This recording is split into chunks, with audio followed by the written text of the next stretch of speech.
Last week, I introduced this series of the porn addiction cycle and why it is so complicated and difficult to get out of this seemingly never-ending turmoil.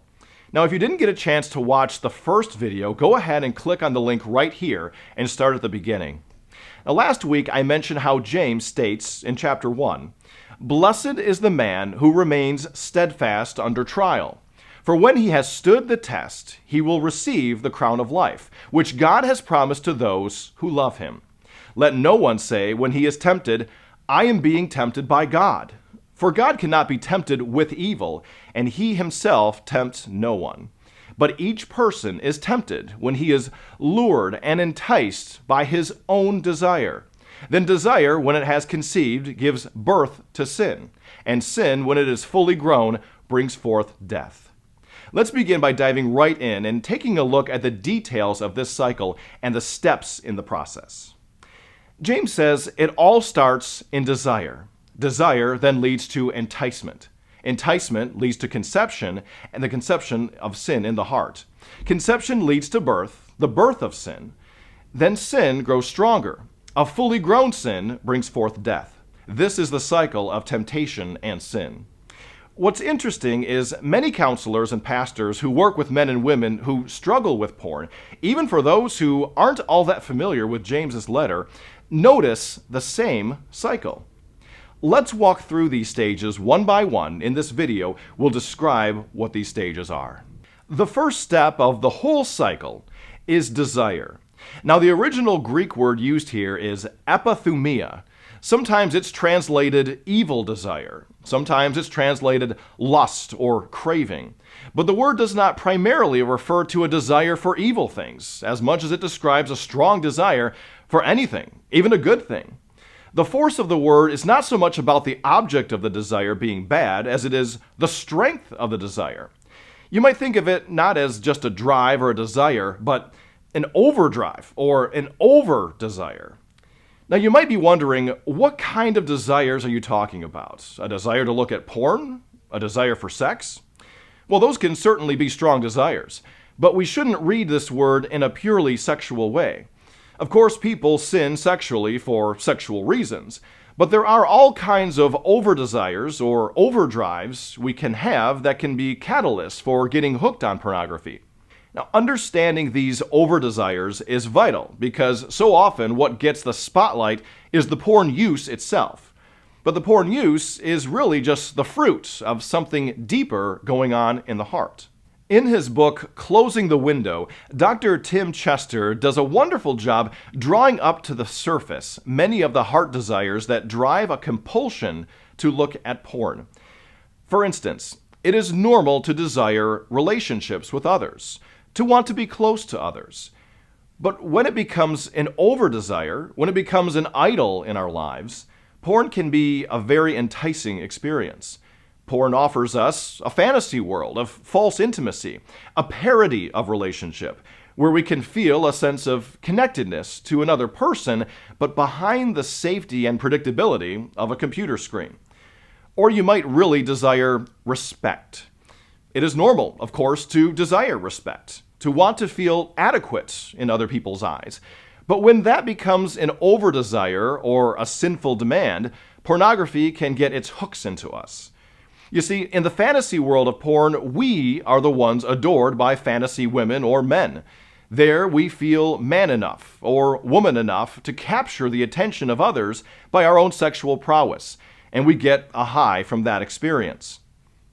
Or you might really desire refuge from the stresses of life. It is normal to desire a place of rest and refuge in our lives, a place to relieve our stresses, a place to escape.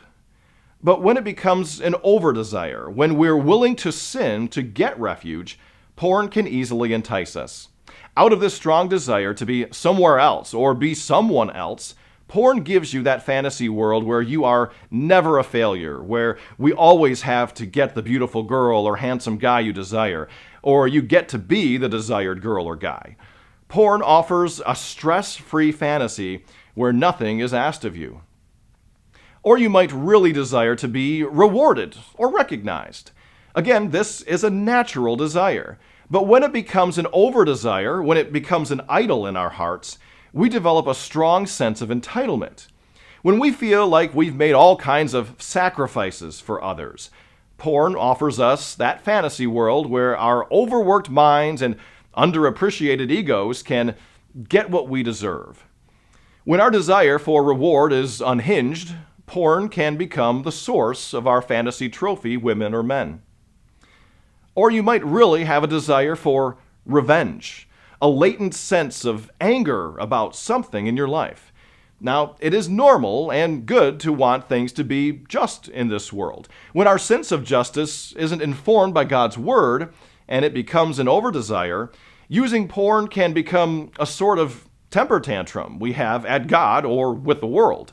We might be angry with God for not giving us what we want in life, not providing us with the sex we want, not giving us the marriage or relationship we want.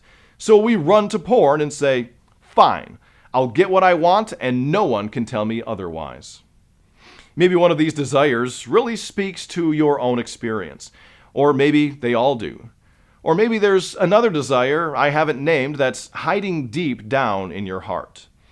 Either way, James says this is where all the temptation starts. It starts in our strong cravings, our over-desires. This leads us to enticement, that feeling of lured to something. Now, often this can be broken into two steps, triggers and tempting thoughts. The first is the trigger. What do I mean? The trigger is anything that can get the process started, anything that gets the motor going.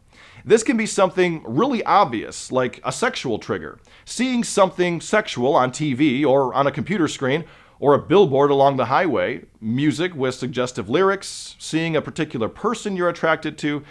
It might be something not so obvious, something internal that creates a state of tension like hunger, stress, exhaustion, or even boredom.